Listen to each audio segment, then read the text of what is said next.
Welcome to another conversation in People in Fundraising. This podcast features interviews with nonprofit professionals who discuss their career journeys, lessons learned, and enthusiasm for working in fundraising. And here is your host, the founder of People in Fundraising, Tim Wilson.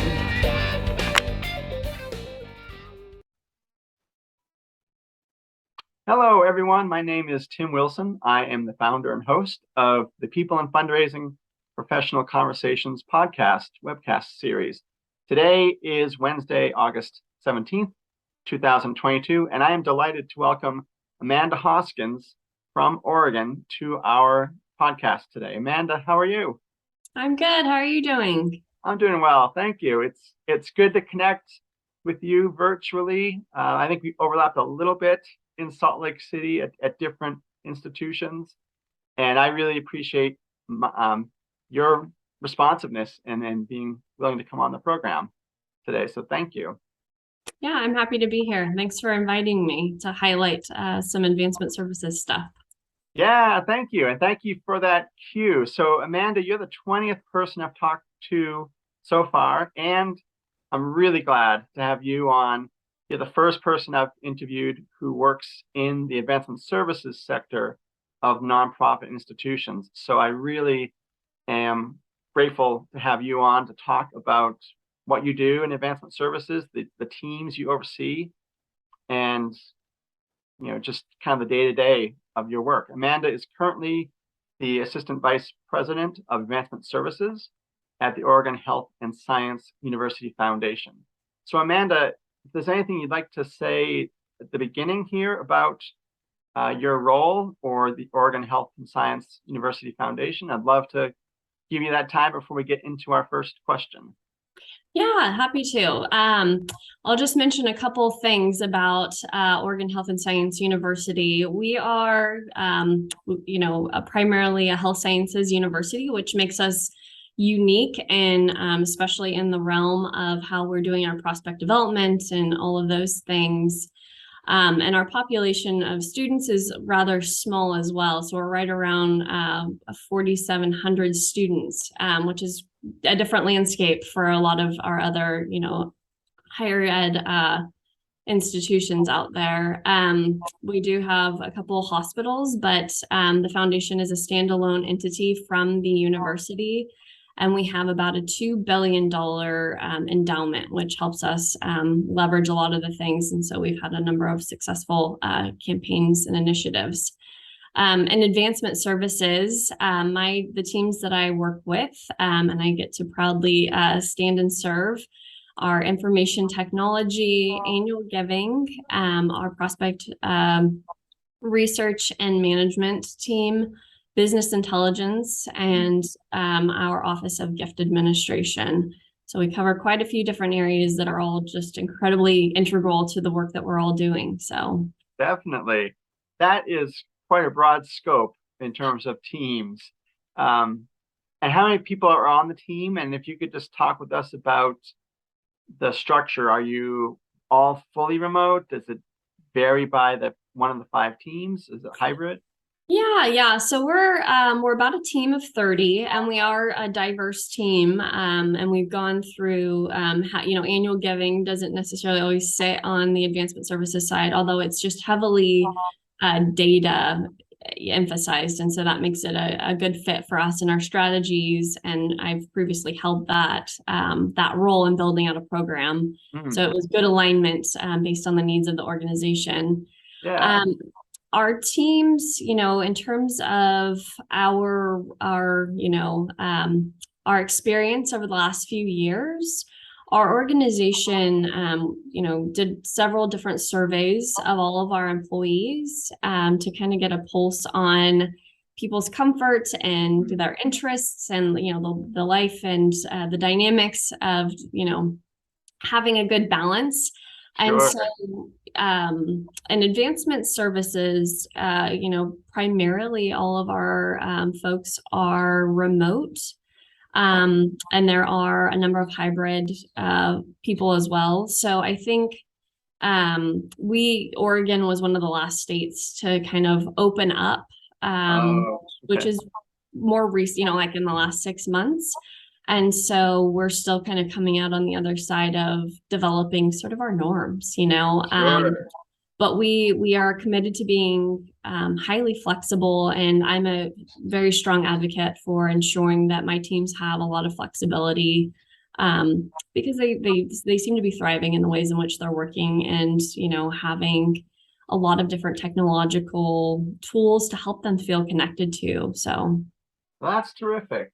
And that's refreshing to hear from someone at your level overseeing a multitude of teams, that you're proactive in acknowledging how successful your teams have adapted, and you've done surveys about their comfort level, what works best for them, and in an office or a home situation.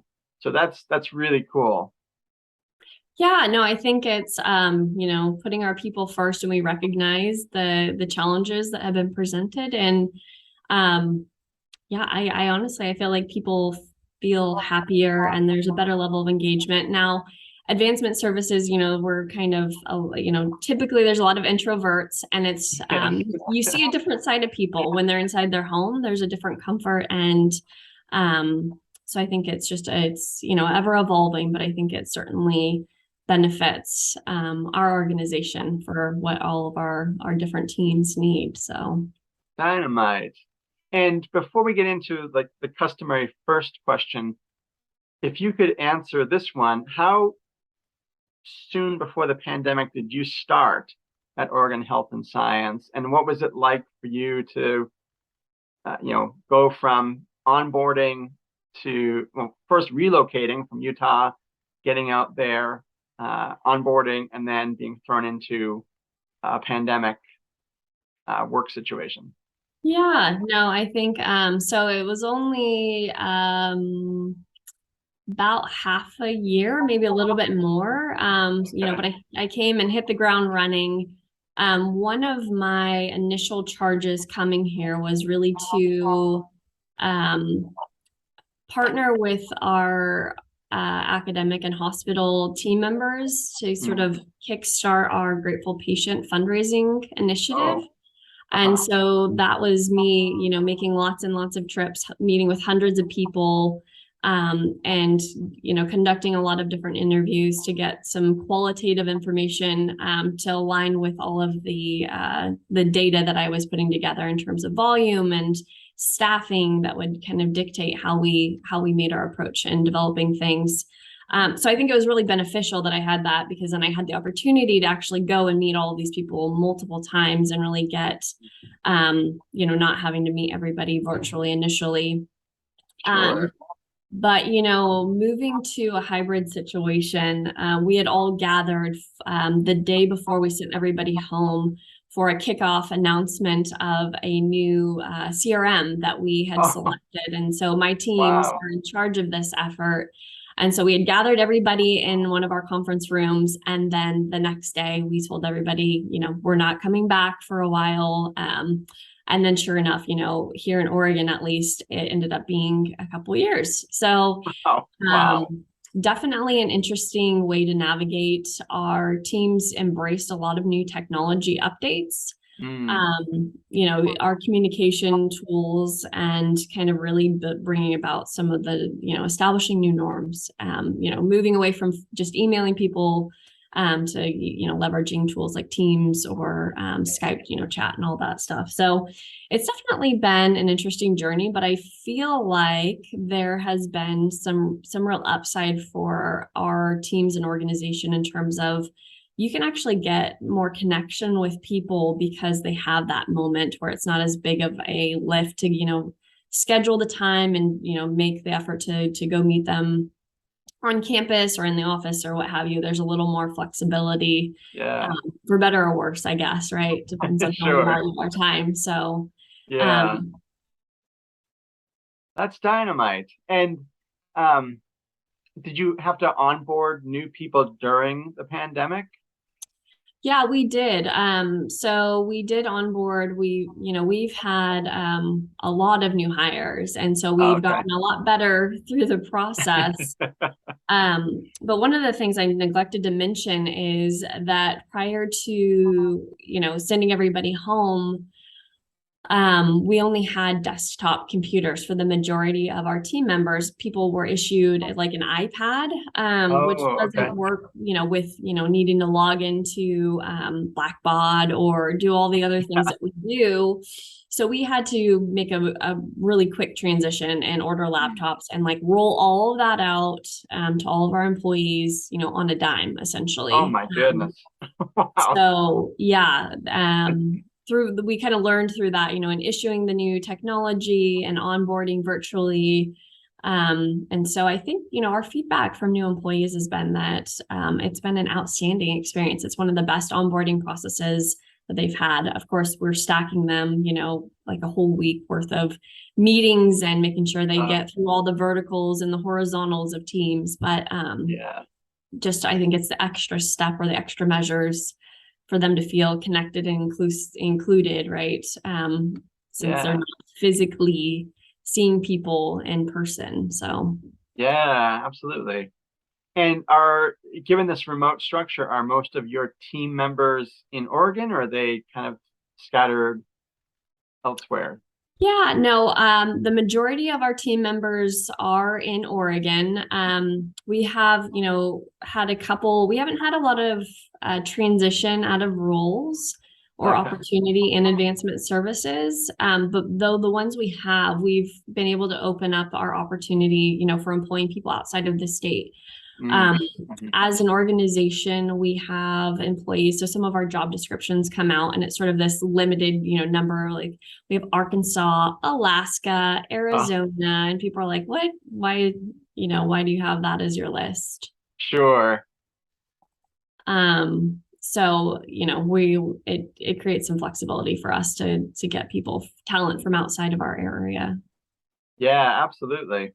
Well, thank you for talking with us, Amanda, about how you got to your current role and your current employer. If we can rewind now, if you could give us a few minutes of how you entered the fundraising profession. You had roles outside of nonprofits before you entered the nonprofit world. So, just in a few minutes, how did you hear about philanthropic work, and what was your career path to Oregon? Yeah. So, about 12 years ago, I made my way to Utah, and that's where Huh. I became connected with the Alumni Association, and that's where I started. Okay. And so it was really, an introductory role into just like the philanthropic landscape and Mm. um, advancement as it was, and so from there, I moved over to the health sciences. It was a pretty quick move, but they had an opening within the health sciences team there at the University of Utah. And that's where I was able to help with a number of things. And so when I look at my resume, it's sort of I've done the gamut of things, including frontline fundraising, Yeah. professional foundation work, and prospect development and research. And it's really because when I arrived at Utah, the University of Utah was still evolving, and they had brought in some new leadership, and they had some big visions and, different experience that they brought. And so it was really left to all of the team members to really like go and self-educate and bring Mm. back best practices and just like deploy the efforts Okay. that were leading into, this really large $2 billion campaign where the health Mm. sciences was responsible for $1 billion of that. Wow. And so when I was in the health sciences office at the University of Utah, at the time, there really wasn't any constructs or structure related to like our prospect management. We didn't have proposals in the system. And now this is, Oh, we're playing in the same space as, the business school and athletics and the sure. museum and, all the different areas. And Yeah. there wasn't coordination, so everybody was kind of going and approaching the same folks. And so that's where we kind of helped lead the way in implementing, so we could, then understand what we had in the pipeline, because we were putting stuff in the system. Right. Or, developing strategies so we could, make sure that we weren't having, 25 different areas approach the same donor for multi-million-dollar gifts. Yes. Yeah. So there was just a lot. It was, a very steep learning curve, but a copious amount of opportunity for growth that really evolved once we, became a little bit more mature. That's where my role started to definitely evolve and develop into this more advancement services kind of role. And so, once I was getting close to my departure, so I'd been at the University of Utah for a decade. Wow. And enjoyed all of it, because we were just moving so fast, and it was so inspiring, and endless opportunities to build and develop and partner. I had a former colleague who had joined Oregon Health and Science University Foundation a couple years before, and she really wanted, she kept telling me that they needed some assistance with developing out sort of this process related to grateful patient, because that's the main conduit, right? The main area of growth for OHSU, since their student base is not that large, but they have this massive, 1.2 million patient visits on an annual basis. That's like a prospect, development person's dreams. Yes, it is. So, we continued some conversations, and the need was apparent. And so that's kind of why it launched. I was excited to jump in and help kind of round out the end of their big campaign to raise $2 billion. And so we completed that in December of 2020, which was during the pandemic, right? Wow. And so it's just been, I think it all was a sequence of experience and luck to end up right where I am. So sure. Well, thank you for going through your career. And I think there's a couple of things I'd like to touch on, have you expand on a bit, Amanda. You've mentioned having roles in frontline fundraising, prospect development, now as the Assistant Vice President of Advancement Services. If you can think back to, some of those, whether they're, very specific role or in the AVP of Advancement Services role, what aspects of those, again, very siloed roles or expansive roles, were attractive to you, what motivated you to pursue those opportunities? So, for example, if you were in prospect development strictly at some point, and you saw an opportunity to kind of break out of that silo, what was it about those opportunities that made you think, I should pursue this and expand my skills? Yeah. I've been told a time or two that I'm slightly ambitious, so I think that feeds into a lot of it. But yeah, that's great. I think it's a lot related to just the needs of the organization, and seeing where there was a need for structure and additional sort of coordination. And so those were areas that I sort of gravitated to in terms of building. I like to build things. I wouldn't say I fix things. I like to take what's working, right, and then just build upon from there. So I think that being in a more specific area or, role, there's just a lot more depth to all of it, right? In terms of the workload there, and sort of the details that are needed to be successful in developing those things out. But then kind of moving up towards the where I am today in advancement services, it's nice to see, having that perspective of done a lot of the work from each of those different teams.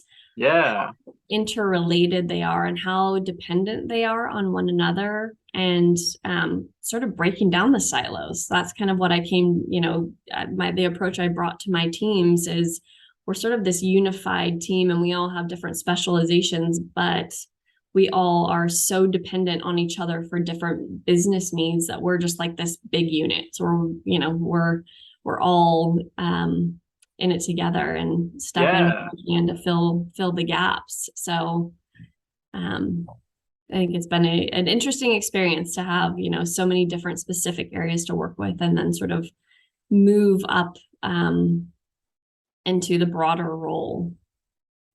Yeah, and just, when I reached out to you a few months ago to invite you to the program, looking at your LinkedIn profile, I was just struck by how richly diverse your career has been. And I'm grateful that you've made some time now to talk about that and the skills that you have of identifying how to build upon existing foundations. And as you mentioned, seeing the interconnectedness of gift management, prospect development, business intelligence.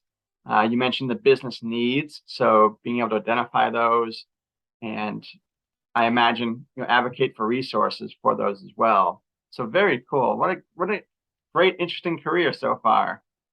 Yeah, it's been fun. It hasn't been boring by any means. It's definitely a labor of love. Yes, yeah, definitely. So Amanda, you mentioned a little bit ago building out the Grateful Patient program. And if you could talk about, maybe just give a high level of what that is for our audience members who may not be as familiar. And then again, kind of touching on your strength of building up, talk with us about how you built up the Grateful Patient program at Oregon Health and Science and at UHealth as well. Yeah. So our Grateful Patient program, or Grateful Families program, is really partnering with key members in the clinical areas, and identifying people who have benefited from, or are connected or feel passionate about the work being done there, and are interested in kind of giving back and making a contribution back.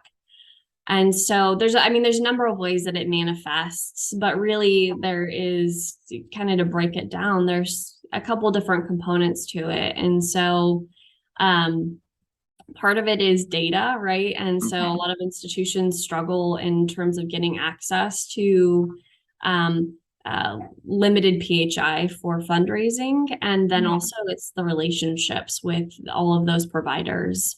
Sure. And so, going about having done this work at the University of Utah and coming here to Oregon Health and Science University, really creating, it's like a cultural shift in a lot of ways. So it's really building out, this culture around gratitude and philanthropy, and connecting with all of the physician partners, because a lot of gifts come through sort of organically in conversations with providers and the families, whether they've had a loss or they have overcome something. And so there's a lot of educational aspects to it too. So for example, I did this work when I was at Utah, and then also here, the way that I kind of launch into it is I gather a lot of data, a lot of data. So this is like, a decade worth of patient visits, and kind of creating a cross section of, all of the areas, the care areas, and kind of bucketing them together. And then also looking at providers and looking for some trends and areas of strength that the institution has, but also getting a lot of anecdotal information from the people who are doing the work, and trying to, connect with all of the department or division leadership to get a better understanding of their personal position on philanthropies. I've had quite a few basically turned me away and saying like, no, this is disgusting. This is, like, I'm not asking these people for money. Which, is part of the education component and the misconception that we don't want them asking for money. That's what we want fundraisers to do. So, that's, oh, go ahead. Sorry. Is that in your particular purview to provide that education to the clinical side? Yeah, it is. And I oftentimes partner with gift officers in having those conversations Okay. because a lot of these, clinicians or people who are seeing patients, nurses, are inquisitive about data, right? And so Oh, yeah. everybody wants to know, like, what do my patients look like? What is that, what is that volume or what does that pool look like? Interesting. Yeah, and then of course there's the process side too, which is built out in advancement services. So all the different teams touch it in a number of ways in terms of, when we pull down a file on a weekly basis and how we screen it and what does that mean when we're Oh, screening it. And then what do we do from there, right? And so the distribution of lists for, kind of what we would say like a proactive referral. So we're kind of reviewing those lists and identifying with these providers the opportunities for future conversations, mhm. which would be the opposite, or slightly different than just an organic referral is what we would Sure. call it, right? Where somebody's just saying, Tim, I am so incredibly grateful. You saved my life. What can I do? What can I do to repay you? Yeah.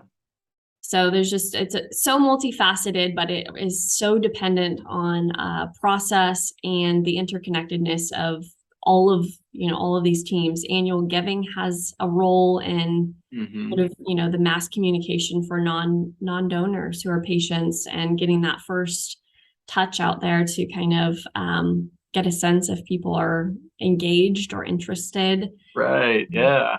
So there's so many different ways to go about it, but I think it's best to kind of take it at the first pass approach and kind of take the temperature from your institutional partners and get a sense, some places don't have that support from their leadership.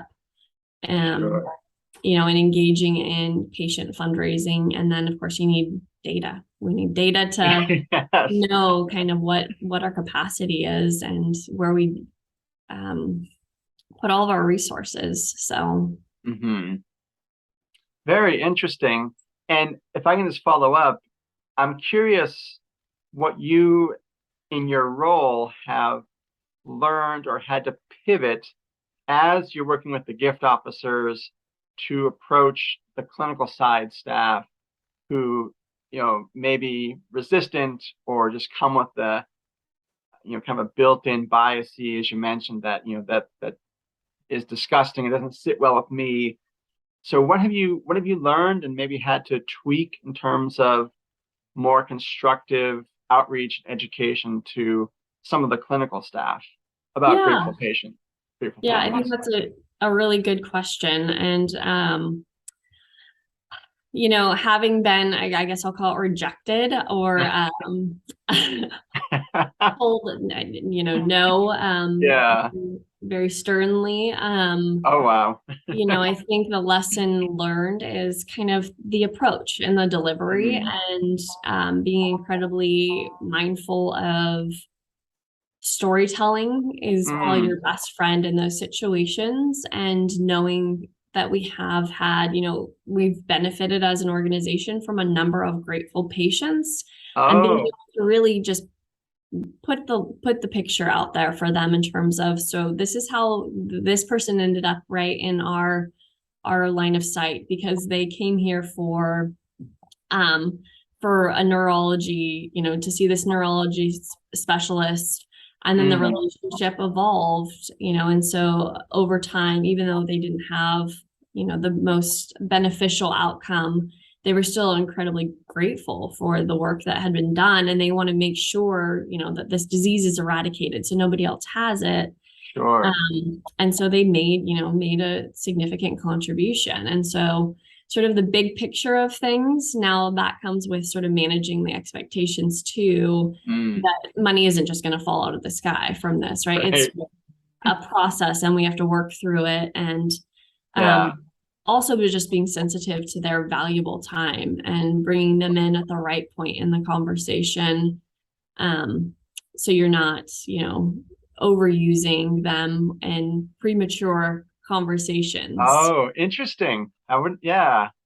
Yeah. And then I think the last thing that I was just thinking of is sort of like a mechanism of reporting back. So one of the things that we've got feedback on when I was at Utah was people were making referrals. These providers or physicians were referring patients over to gift officers, and then we run it through our process. And one of the things that was coming about is sort of like, well, what happened? What happened? Like, that's a very good point, right? So they want to see, right, the process of, okay, so I made the referral, and did they make a gift, or like, where is the gift officer in those conversations? And so we definitely, ramped up our reporting so they could see that whenever they're meeting their gift officer, to see like, here was the last step, our conversation, and like, here's the next step, and here's where I'm going to need your partnership, so they can sort of see the big picture, or here's the dollars that came in from these referrals. So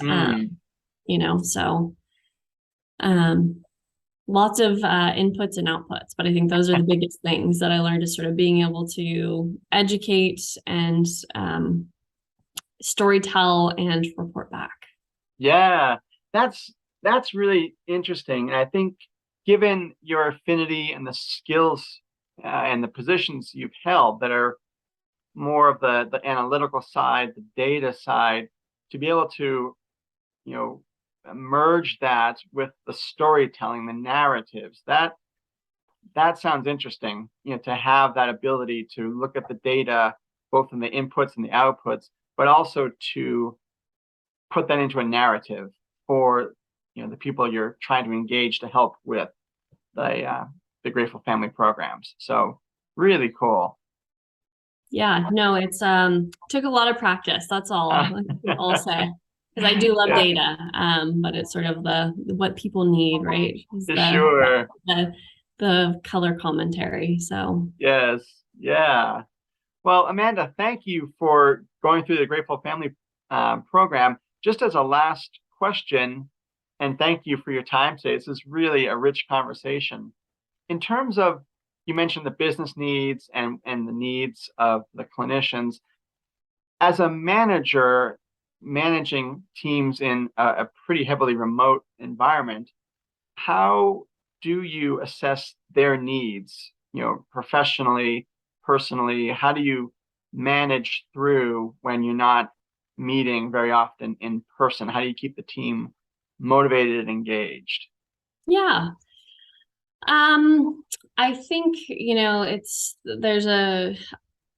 I'll say I have an incredibly great, I call them the Advancement Services Leadership Team. And so each of them they're very well tenured in their roles at the foundation.